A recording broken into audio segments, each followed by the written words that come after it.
이제 실제적인 성취를 위해 꼭 지켜야 하는 것들 중 앞선 두 가지 내용에 대해 다시 한번 살펴보았으니 세 번째 사항으로서 공부의 목적에 맞는 올바른 공부 방법을 단순히 아는 것을 넘어 체득되도록 필요한 공부 습관을 들여야 한다에 대해 좀 더 구체적으로 알아보도록 하겠습니다. 한번 적어볼까요?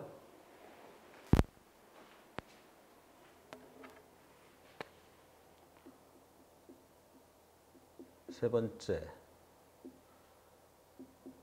공부의 목적에 맞는 올바른 공부 습관이, 공부 방법이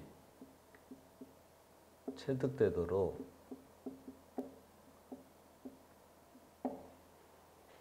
올바른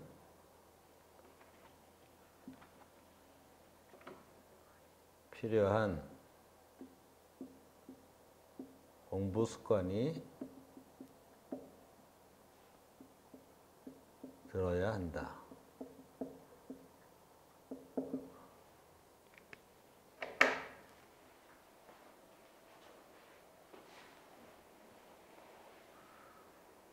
그럼 체득이 뭘까요?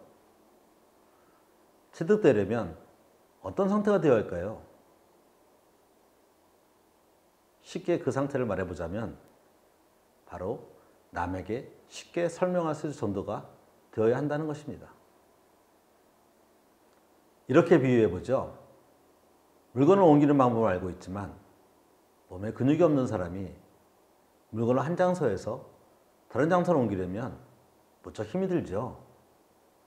그래서 일을 다 마치려면 조금씩 옮기며 오랫동안 땀을 흘려야 할 것입니다. 그러나 근육이 충분한 사람은 아마도 별로 힘들지 않는 것처럼 번쩍 들어서 쉽게 옮기게 될 것입니다. 즉 같은 일을 하는 데 있어 근육이 있는 사람은 쉽게 그 일을 할 수 있는 것이죠. 그러한 이유는 그 일을 하는 데에는 일정량의 에너지가 필요한데 근육이 없는 사람은 몸속에 지방을 태워 계속해서 그 에너지를 만들어야 하고 그 과정에서 산소 동화 작용으로 열이 발산하고 땀이 나게 되는 것입니다. 말하자면 근육은 일종의 즉각 사용할 수 있는 에너지의 저장 장소인 것입니다. 그래서 근육이 있는 사람은 쉽게 그 일을 해낼 수 있는 것입니다. 그렇지만 양쪽 모두 같은 양의 에너지를 소비하는 것은 똑같습니다. 다만 근육이 있는 사람은 미리 저장해 놓은 에너지를 사용한다는 것 뿐입니다. 그래서 하루 소비한 에너지를 다 쓰면 힘이 빠지고 지치게 되는 것은 똑같습니다. 다만 한꺼번에 힘을 쓸 수 있느냐 없느냐의 차이를 할 수 있습니다. 그러하니 어떤 일이 주어졌을 때 너는 쉽게 할 수 있으니 나 대신 이것 좀 대신해 줄래? 라고 하면 안 되겠죠. 그것은 상대방이 그 힘을 이용해 다른 일을 할 기회를 뺏는 것과 마찬가지입니다. 따라서 우리는 자신이 스스로 할 수 있는 힘을 미리미리 키워야 하는 것입니다. 그래야만 자신에게 다가오는 기회를 놓치지 않게 되는 것입니다. 기회는 누구에게나 옵니다. 다만 잡느냐 못 잡느냐의 문제죠. 바로 준비하고 있는 사람만이 그 기회를 잡을 수 있는 것입니다. 그런데 매일 그 일을 해야 한다고 하면 근육이 없는 사람은 계속 그렇게 힘들게 일해야 할까요? 결론부터 말하자면 아닙니다. 사람의 몸은 주위 환경에 잘 적응하게 되어 있습니다. 따라서 그런 힘든 일을 일정 기간 계속하게 되면 흘린 땀의 양을 기준으로 사람은 스스로 일종의 보완작용을 합니다. 이 몸이 계속 일을 할 모양이네. 그런데 현재의 몸 상태로는 적응할 수 없을 것 같아. 추가로 근육을 만들어서 미래 에너지를 저장할 수 있도록 해야겠다. 라는 판단을 내리는 것입니다.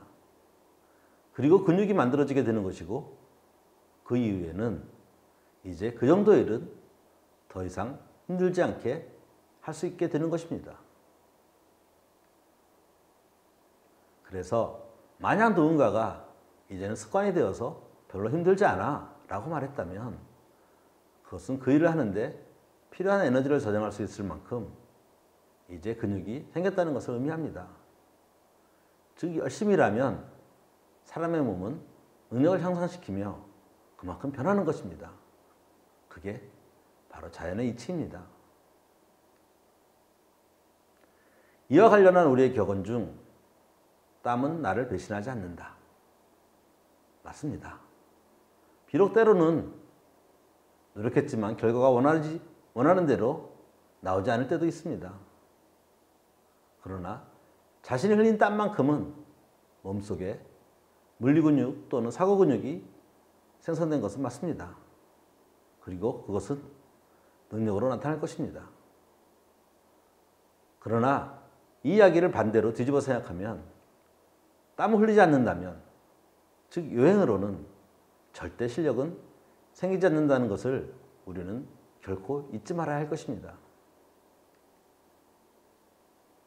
우리 모두는 열심히 노력한다면 땀을 흘린 만큼 우리의 실력을 키울 수 있습니다. 자신의 DNA 탓만을 하지 마시기 바랍니다. 자신이 얼마나 땀을 흘렸는지 생각하시기 바랍니다. 실력의 향상 이치를 깨달았다면 이제 남아있는 중요한 것은 효과적으로 노력해야 한다는 것입니다. 그래야 투자한 노력만큼 실력이 길러지는 것이기 때문입니다. 즉 사유적으로는 앞서 이야기한 공부의 방향과 효과적인 공부 방법을 알아야 한다는 것이고, 물리적으로는 올바른 방법으로 꾸준한 노력을 통해 필요한 근육을 만들어야 한다는 것입니다. 그런데 방법을 배워 실행에 옮긴다고 처음부터 제대로 할 수 있을까요? 제 길로 들어설 때까지 우리는 수많은 시행착오를 겪게 됩니다. 그리고 우리는 그것들을 효과적으로 헤쳐나가야 합니다. 그러기 위해서는 내가 잘못한 부분을 찾아내고 그 원인을 분석하여 내용적인 측면뿐만 아니고 현재 자신에게 내재된 사고의 과정 측면에서도 무엇을 어떻게 고쳐야 할지 알아야 합니다. 물론 그것을 가이드해 줄 수 있는 선생님이 있다면 좋겠지만 그런 분을 만나기가 현실적으로 쉬운 일이 아닙니다. 그래서 우선은 스스로 해결해 보려는 노력을 해야 할 것입니다. 그럼 이번에는 효과적으로 클리닝을 하는 데 있어 기준으로 삼을 수 있는 표준 점검 프레임에 대해 알아보도록 하겠습니다.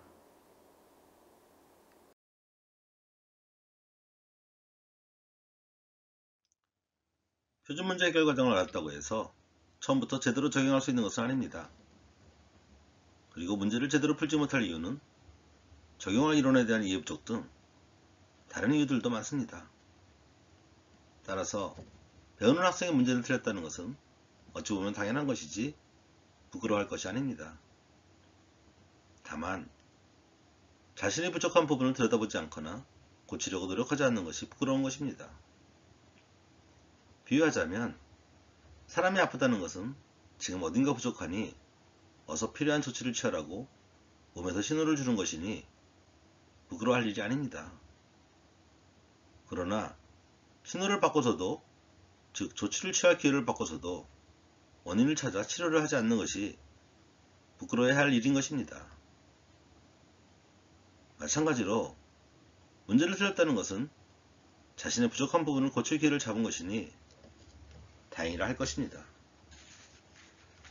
사람의 몸에 불균형이 생겼는데 몸이 신호를 주지 않는다면, 또는 받은 신호를 무시하고 제때 치료를 하지 않는다면 바로 그것이 생활하다 보면 일상적으로 발생할 수밖에 없는 일시적인 불균형으로 인한 가벼운 증상들을 방치함으로써 심각한 암으로 발전하게 만드는 것입니다. 자, 그럼 어떻게 잡은 기회를 살려 자신의 부족한 부분을 보완할까요? 지금부터 그것을 위한 표준 클리닉 과정에 대해 알아보도록 하겠습니다. 표준 클리닉 과정의 첫 번째는 표준 문제 해결 과정의 점검을 통해 잘못한 부분을 구체적으로 찾아내는 것입니다. 쉽게 말해 어느 과정에서 잘못을 범했는지 웨어를 찾는 것이라 할 수 있습니다. 예를 들어 각 단계에서 주로 발생하는 대표적인 잘못들을 한번 살펴봅시다. 내용 형성화 단계에서 주로 범하는 잘못은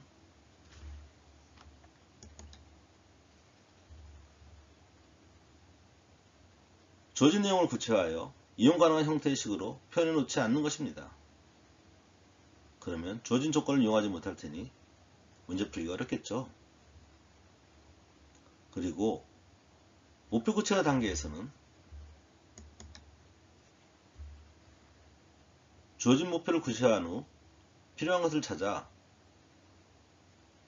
접근이 용이한 서브 목표를 설정하지 않는 것입니다. 그러면 고민의 범위가 넓어져 문제 풀기가 어렵게 됩니다. 세 번째, 이론 적용 단계에서 가장 많이 발생하는 잘못은 주어진 조건을 모두 활용하지 않는다는 것입니다. 그리고 어려운 문제의 경우에는 명시적인 조건이 아니라 문맥상에 숨겨져 있는 조건을 찾아내지 못하는 경우도 있습니다.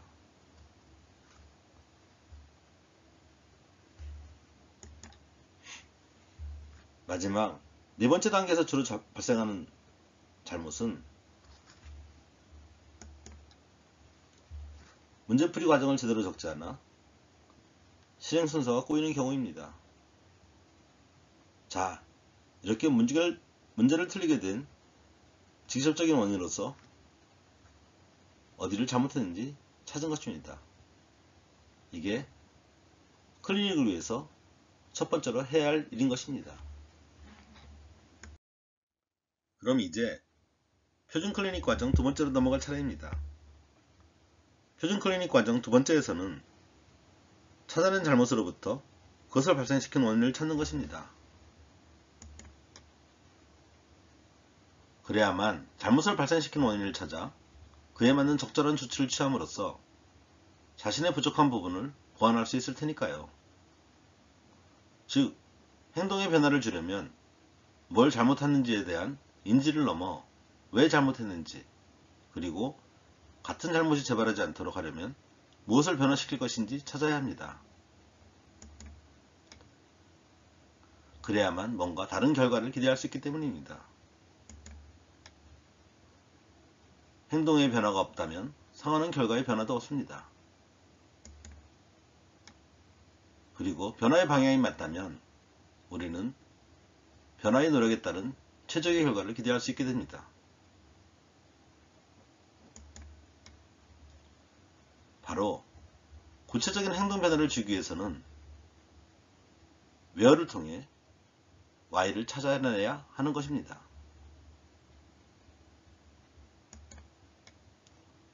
그리고 추가적으로 문제 내용에 관련된 직접적인 원인뿐만 아니라 그러한 잘못된 흐름을 만들어낸 현재 자신에게 내재되어 있는 사고 과정이나 공부 습관 측면에서도 변화가 필요한지 점검하는 것이 좋습니다. 자, 그럼 잘못한 부분을 통해 발생 원인을 찾는 예를 한번 들어볼까요? 첫 번째 내용 형성화 단계에서 주어진 문장을 도식하지 못해서 문제를 틀리게 된 경우 분명 그것은 이론 공부를 제대로 하지 않아서일 것입니다. 만약 이론 공부를 제대로 하였다면 주어진 내용을 수식으로 표현하고 그 수식을 그래프로 형성할 수 있을 것입니다. 또는 역으로 그래프를 보고 수식으로 표현한다거나 그 수식의 내용을 말로 표현할 수 있어야 합니다. 그리고 목표 구체화된 단계에서 목표에 대한 내용을 구체화하지 못해 고민의 범위가 너무 넓어 틀리게 된 경우는 아마도 욕심이 앞서 마음이 급화된 경우이거나 앞의 경우처럼 목표 관련된 이론의 내용을 제대로 알지 못해서일 것입니다.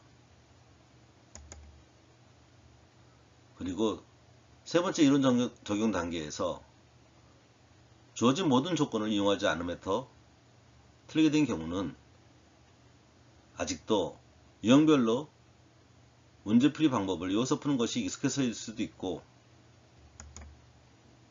또는 내용 형성화 단계에서 사전 내용을 겉으로 표현해 놓지 않아서 그것을 이용하지 못하는 경우도 많이 있습니다. 그리고 계획 및 실행 단계에서 계산 실수나 실행 순서의 잘못으로 문제를 틀리게 된 경우는 아마도 문제풀이 과정의 흐름을 정리하여 쓰지 않아서 그런 경우가 많습니다. 자, 이렇게 틀린 이유를 구체적으로 알았으니 이제 무엇을 어떻게 변화시켜야 할지 알 수 있겠죠.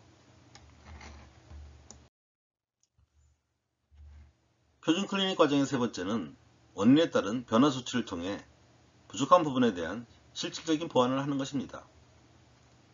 자신의 사고 과정에 대한 실효적인 보완은 반복되는 적용을 통해 새로운 변화가 체득이 되었을 때 비로소 이루어집니다. 구체적으로는 클리닉을 수행한 문제는 가능하면 당일 꼭 다시 풀어보고 그 클리닉 사항이 맞는지 스스로 확인해야만 합니다. 별표시된 틀린 문제에 대해서는 틀린 이유에 대해 초점을 맞추어 구체적으로 적어야 합니다. 이는 표준 문제 해결 과정에 준하여 자신이 주로 실수하는 부분에 대한 구체적인 자각이고, 그리고 구체적인 행동의 변화를 주기 위한 주안점을 찾기 위함입니다. 이때 적으나 마나한 막연한 원인은 변화의 포인트를 잡을 수 없어 실제 변화를 이끌어내지 못하므로 주의해야 합니다. 이 클리닉 과정에서 중요한 점은 같은 실수를 반복하지 않기 위해서 어떻게 행동과 사고의 변화를 할 것인가를 찾는 것입니다. 즉, 생각상의 원인을 찾는 것보다 한 단계 더 나아가야 합니다. 예를 들어 관련 이론의 이해 부족이라는 원인이 나왔다면 단순히 원인을 생각하는 것에 그칠 것이 아니라 1차적으로는 이 기회에 관련 이론을 다시 공부하여 구체적인 지식도를 바로 잡아야 할 것이며, 2차적으로는 그러한 원인을 발생시킨 현재 자신의 이론 공부 방법에 대해 어떤 문제가 있는지 살펴봐야 하는 것입니다. 만약 이론의 내용이 생각나지 않았을 경우 관련된 부분뿐만 아니라 해당 이론 전반에 대한 자신의 이론을 다시 점검할 기회를 가져야 합니다. 왜냐하면 그 이론을 잊었다는 것은 그만큼 반복 기회가 적었다는 것을 의미하므로 비슷한 처지에 있는 주변 내용들을 같이 돌아보는 것이 필요하기 때문입니다. 그리고 이론에 대한 새로운 시각을 알아낸 경우 새롭게 알아낸 내용을 반영하여 자신의 이론 지도를 확장해야 합니다.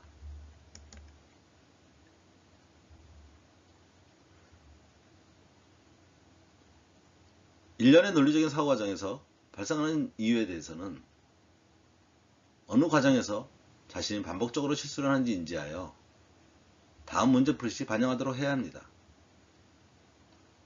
그러나 실효적인 사고의 변화는 이후 유사한 문제들을 통해 몇 번의 반복 작용을 하고 나서야 관련 근육이 만들어졌을 때 비로소 이루어집니다. 그렇기 때문에 일정 기간이 지난 후에 점검하는 것이 필요합니다. 각 문제별로 적어놓은 구체적인 틀린 이유는 시험 전 점검할 때 시간을 많이 들이지 않고도 그동안 자신이 정말 바뀌었는지, 그래서 실질적인 능력이 향상되었는지 점검하는 것을 가능하게 합니다. 시험 때는 주 교재상에 적어놓은 틀린 문제별로 쓰여진 내용들을 읽어봄으로써 그러한 점검을 수행하고 그동안 자신이 얼마나 바뀌었는지 확인합니다. 이때 단 별 2개로 체크된 문제들에 대해서는 직접 다시 한번 풀어봄으로써 자신의 행동 변화를 점검하는 것이 필요합니다. 이러한 점검 과정은 과거와 다른 자신의 변화를 느껴봄으로써 뿌듯함을 가질 수 있는 중요한 순간이 될 것입니다.